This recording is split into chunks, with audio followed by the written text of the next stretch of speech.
Alors, que vaut, ici dans cette vidéo-ci, que vaut la variation euh,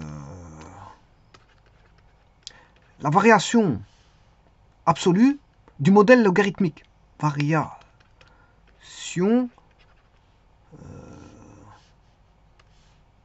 absolue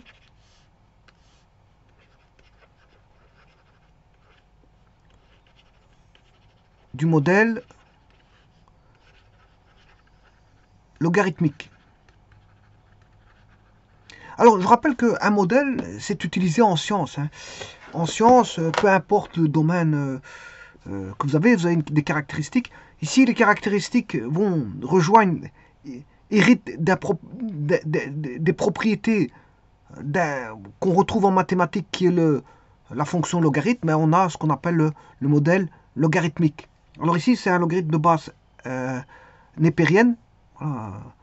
Enfin, c'est un logarithme népérien. C'est un logarithme népérien, c'est-à-dire c'est un logarithme de base, c'est ça que je veux dire. Alors, le modèle logarithmique, pour en connaître sa variation absolue du modèle logarithmique, ben, c'est la fonction y est égale à ln de x plus b. Vous voyez que ça ressemble à une espèce de droite, mais ce n'est pas une droite, je vous le dis tout de suite. Parce que on a une fonction logarithme ici. Parce que la droite, c'est le modèle linéaire, c'est y égale à x plus b. Alors, pas confondre ln de x et x, parce que là, ça c'est un vrai modèle linéaire, ça c'est pas un modèle linéaire, hein, c'est un modèle logarithmique. Mais ça ressemble, mais c'est pas parce que ça ressemble que c'est la même chose. Hein. Alors, le modèle logarithmique, je vais le dessiner tout de suite. Je prends un curseur ici, qui est A.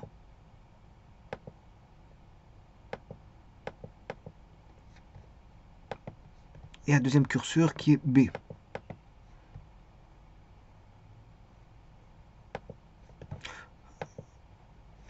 Je vais créer mon modèle logarithmique. Petit instant, parce qu'il faut que je vais juste y égale à logarithme népérien de x plus b.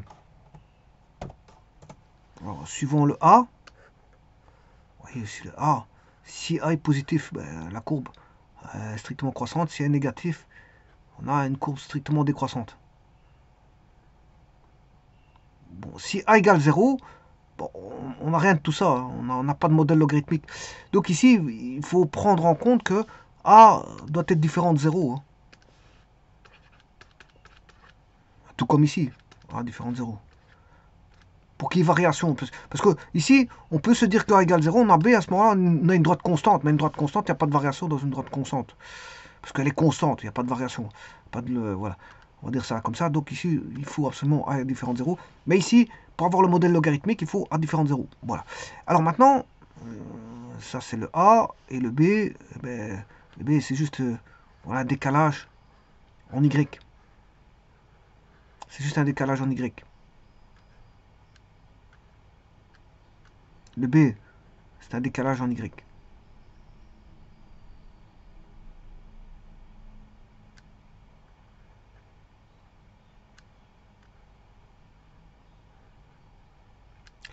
Voilà, donc vous voyez, ça c'est le modèle logarithmique. Bon, je vais travailler avec ça pour voir la variation absolue. Alors, pour ça, je vais le travailler un tout petit peu. On connaît déjà le modèle. Allez, donc, si vous êtes en sciences ou en économie, peu importe, vous connaissez le modèle, vous l'avez, je veux dire, associé à une fonction connue qui est des mathématiques, qui est le logarithme népérien, mais en mettant un coefficient a devant et un b. Additionner un b. Ça veut dire qu'on peut le décaler. Voilà. On peut, en fait, on peut la manipuler. Je veux dire, a ln de x plus b, ben, on peut la multiplier par le logarithme népérien peut être multiplié par un coefficient a et additionner à b. B c'est pour monter descendre. Voilà, c'est une transformation suivant l'axe des y. Mais là, attention que fois a, c'est une multiplication de la fonction ln. Voilà, on multiplie, c'est k fois y. Hein, c'est k fois y. Donc on multiplie les y par k. Ici, c'est en l'occurrence les y par a. Et puis on décale voilà, de B, soit vers le haut plus B, ou moins B vers le bas. Et si B est nul, ben, on décalerait du tout, on a ln de x tout court. Alors comment voir, sachant qu'on a, quand on a une fonction, en général, quand on a une fonction y égale f de x, ben, ça veut dire que y dépendant de x, donc on trouvera fatalement une relation au niveau des relations absolues. Alors ce qui m'intéresse ici, c'est la variation absolue, c'est l'accroissement qu'on va voir, delta y. On sait bien que c'est f de x plus 1 delta x moins f de x. C'est toujours comme ça. Bon, donc ici, il faut toujours prendre en compte cette donne-là. On a une fonction. Voilà. Alors, ceci, c'est voilà, c'est un y. C'est la différence de deux y. Alors, je vais faire un y, y1 moins yb, par exemple. Et là, vous avez l'accroissement delta y. Donc, c'est ce qui se passe en y, en fait. Donc, c'est la variation absolue en y. Alors, de quoi dépend-elle par rapport au x? Alors, ça, c'est... On va voir ça tout de suite.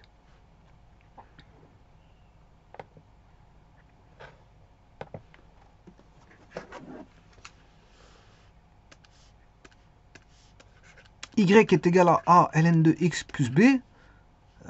Je vais appliquer ceci, la règle ici. F de x plus delta x moins f de x.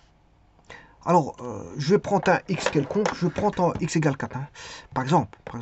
Alors, si, pour 4, j'aurai f de 4. Voilà mon point. Alors, je vais faire un accroissement vers la droite, c'est-à-dire... parce que je peux aller vers la gauche ou vers la droite, hein, c'est comme vous voulez. Bon, moi, je vais prendre, pour bien voir les choses, bon, je vais aller vers la droite. Donc, je vais faire un accroissement de 2 unités. C'est-à-dire de 4, je passe à 6. 6 moins 4, ça fait bien 2. En delta x, l'accroissement en x vaut 2, parce que je passe de x égale 4 à x égale 2. Donc, mais on aura f de 6. F de 6. Voilà. Ce qui veut dire que x égale 4, enfin, y, c'est ça. X égale 6. Voilà. Le y égale f. F de 4. Il est là. Et y égale f de 6. Il est là. Bon. Alors là se dessine un triangle. On va voir ça tout de suite. Intersection. Alors j'aurais pu mettre deux autres curseurs que j'aurais pu appeler E et F. D'ailleurs c'est ce que je vais faire tout de suite. Curseur, là, je remets un curseur C qui est, voilà, que je vais mettre à 4. 1, 2, 3.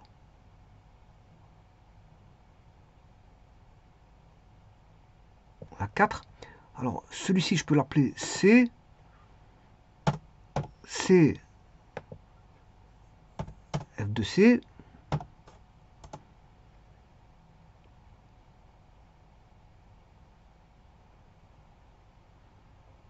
X égale C. Y égale F de C. Et je vais mettre un deuxième curseur qui est D. Et que je vais régler à 6. On va mettre 6 direct. Alors on aura D, virgule, F de D,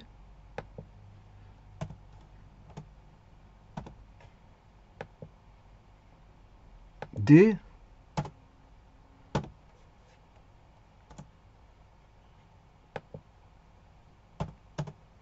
F de D. Voilà, donc là, c'est X égale C. Et de C, tout ça c'est bon. Bon, à mon avis, j'ai rien oublié. y égale d, voilà, j'ai tout. Bon, je vais regarder si je varie. Donc tout est bon. Voilà. On va dire ça comme ça. Alors maintenant, je vais chercher l'intersection de cette droite avec cette droite. Voilà. J'ai le segment AC.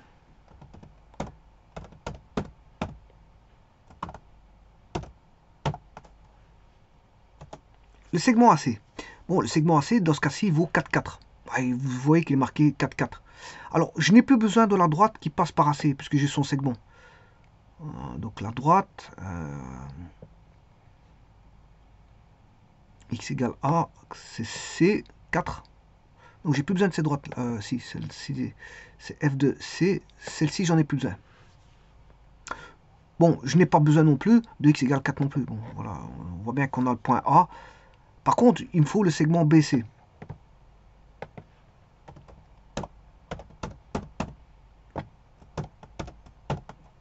Alors, BC, vous voyez que c'est un 78, bon, dans ce cas-ci. Alors, je vais retirer les droites. X égale 8, 4. Y égale F de 8, 4. Voilà. Et là, si je fais varier ceci, vous voyez que, bon, je peux chercher toute variation absolue en Y, en X, qui va me donner une variation absolue en Y. Voilà. Mais comment on varie la variation absolue en Y? C'est ça qui m'intéresse.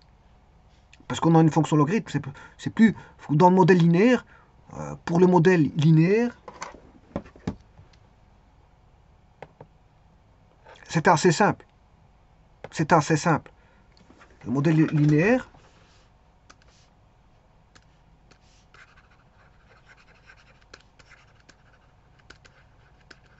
je rappelle que c'est y égale à x plus b. Ben, l'accroissement en y, il vaut tout simplement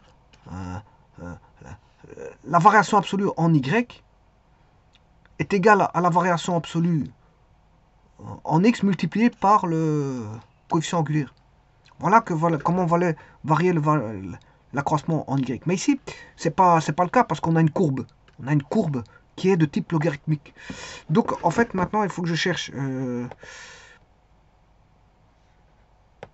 comment évolue sa variation.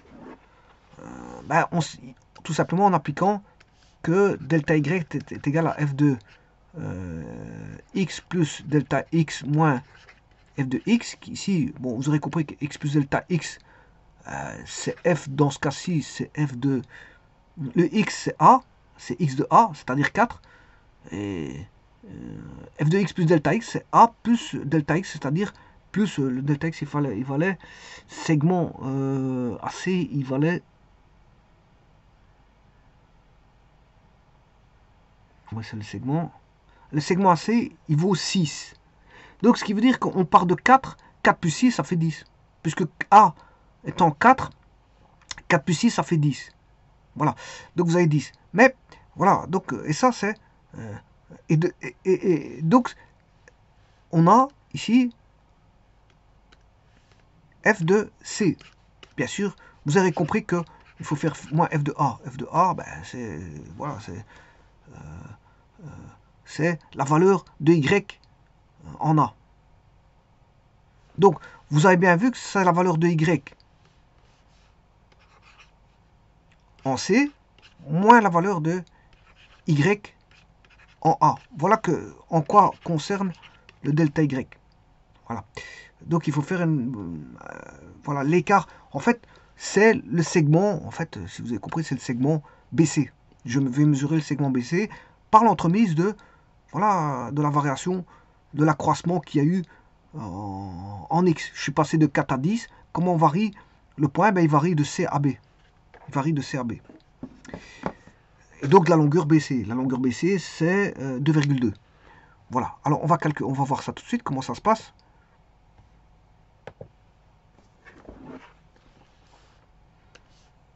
Alors, on a le Y, on connaît le Y égale A ln de X plus B. Delta Y est égal à Y, c'est f de X plus delta X. Alors, X plus delta X plus B, voilà que vaut mon f de C. Mon f de C. Enfin, mon f de C, c'est le f de C. C'est pas le mien particulièrement, mais c'est f de C. Alors, à ça, il faut toujours soustraire le f de A. F de A, ben, c'est la fonction d'origine. Voilà, au pris au point B. Enfin, pris en un point X, que je pourrais appeler X star. Voilà, X star, c'est le point que je prends au départ. Hein. Ouais, c'est-à-dire au point de départ, ici, c'est le X de A. C'est 4. Dans ce cas-ci, c'est 4. Alors, si je change ça, c'est X vaut, voilà, je sais pas combien j'ai mis. Si je prends ça, c'est, voilà, le A. Ouais, attention que ça, ça va avoir. C'est le A qu'il faut changer. Oui, non, ça c'est bon. C'est là. 0,5. Le A ici vaut 1,4. Là, le A il vaut 2,1. En X, hein, je parle de X. Donc c'est X star. Donc, dans mon cas de figure, le X star, c'est le C. C'est le C. Bon. Voilà, donc ça c'est le point de départ, si vous voulez, c'est le point de départ. Delta Y est égal à quoi? À ln de X star. Alors, là, on a les propriétés. Ouais, avant toute chose, je vais plus B moins A de ln de X star. Plus B, bon, attention qu'ici c'est plus B. Si j'enlève la parenthèse, on aura moins B. Donc on élimine déjà, il n'est pas dépendant du B, hein, ça je vous le dis tout de suite. Voilà. Et donc on a delta Y est égal à ln de X star plus delta X moins A de ln de X star. Le A, je le mets en évidence, ça fait ln de X star plus delta X moins ln de X star.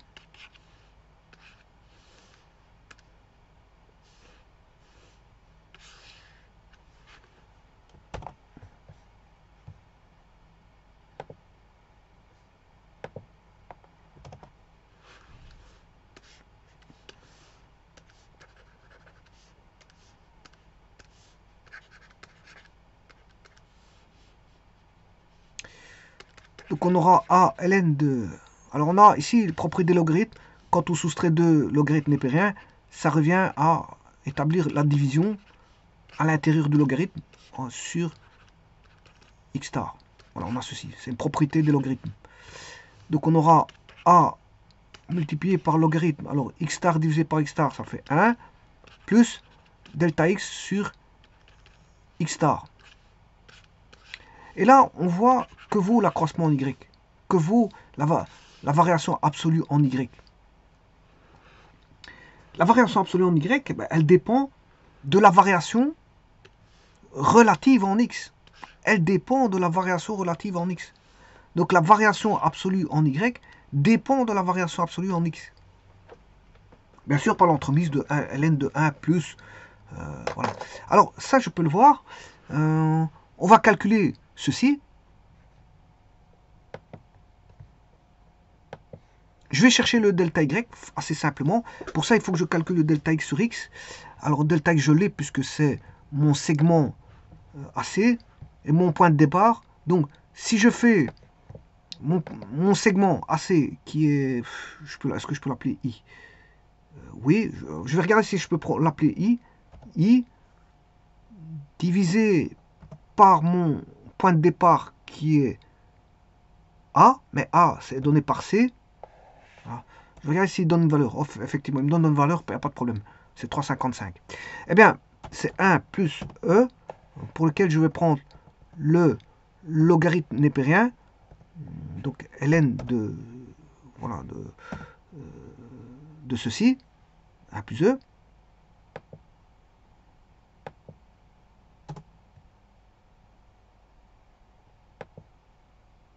Bon, je vais recommencer ça. Ln de 1 plus E, bien sûr multiplié par A. A fois ceci. Voilà, 363. Et maintenant, je vais rechercher le segment BC. Voilà, 363. Le segment BC fait 363. Donc, vous voyez que le segment BC et K, alors, si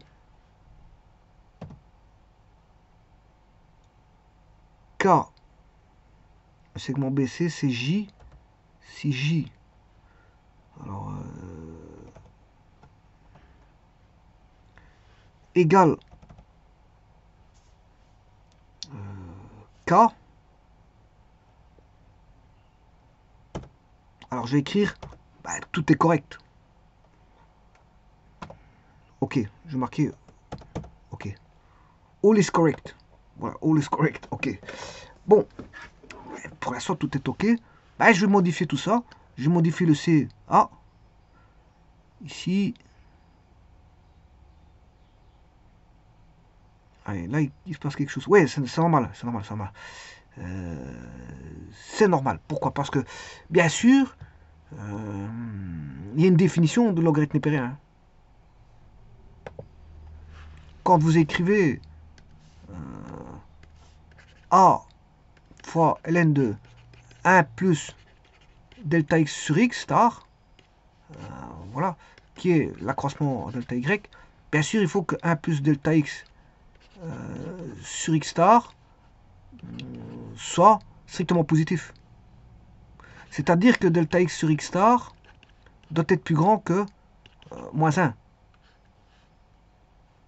Voilà, delta x sur x star doit être plus grand que moins 1. Parce que le logarithme ln de x, x doit être strictement positif. Voilà. Ça c'est pour les logarithmes, ça se passe comme ça.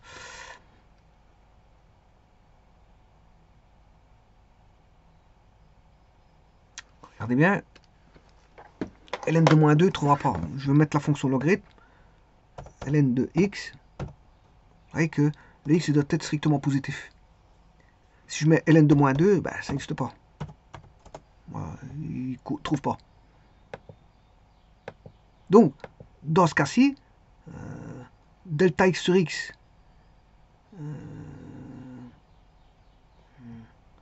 bon, i sur c, il ne sait pas calculer un logarithme de ceci. Voilà. Là, i sur c est plus grand que, voilà, que 1, que moins 1. Donc là, si je redescends, 32, 49, 4,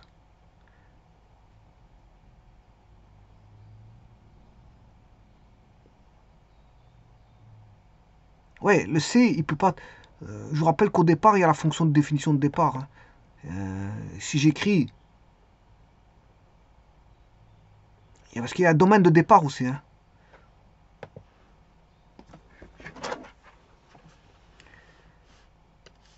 Y est égal à A ln de x plus b. X doit être strictement positif. Hein. Il ne peut pas être négatif. Donc, ici, moi, j'ai été mettre un C. Bon, qui peut être négatif, mais c'est normal. Dès le moment où il est négatif, on ne sait rien trouver. Il faut que le C soit strictement positif. Alors s'il est nul, ça ne va pas non plus. Oui. Et une fois qu'il est au-delà de 0, ben là, je peux trouver des valeurs. Mais après, il faut que le rapport, bien sûr, delta x sur x, soit, on va dire, delta x sur x, 1 plus delta x sur x doit être positif aussi. C'est-à-dire que delta x sur x doit être plus grand que moins 1.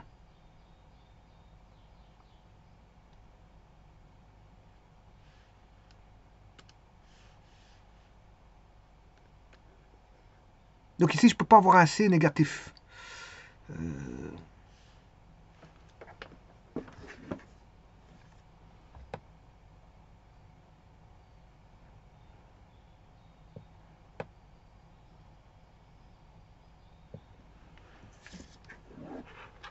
Donc vous voyez que c'est toujours OK dès le moment où il est en capacité de le faire, c'est-à-dire quand elle répond aux conditions d'existence de la fonction. Donc il vous dira toujours OK. C'est toujours OK. Maintenant, si vous descendez avec des C négatifs, j'aurais dû mettre ici propriété C strictement positif. Minimum, bon, 0.1 par exemple. Il peut aller en dessous, hein, mais entre 0 et 0, il ne peut pas. Mais entre 0 et 0,1, mais moi je le cantonnais à 0. Donc comme ça, voilà. Vous voyez ici, il ne l'a pas mis. Propriété du C. Il n'a pas changé.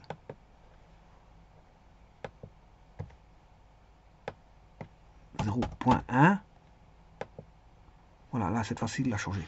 Donc là, moi, je ne sais plus changer en dessous de 0. Et donc là, la fonction est toujours définie. Là. Non, je peux faire varier le D. Bon, le D aussi, je ne peux pas aller en négatif non plus. Hein. Voilà. Ici, on a un D qui est négatif. 0. Voilà. Donc celui-ci aussi, il doit aller. Propriété.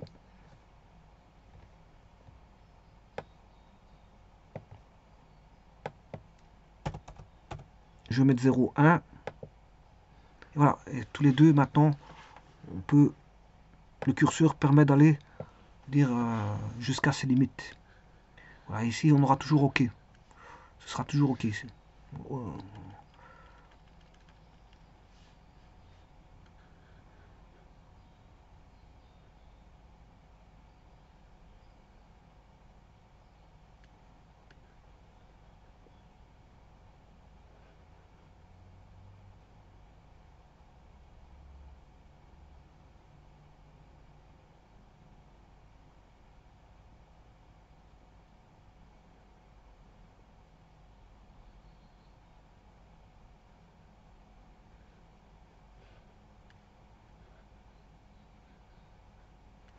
Voilà, et donc, qu'est-ce qu'on peut dire en finalité? Mais la variation absolue en Y,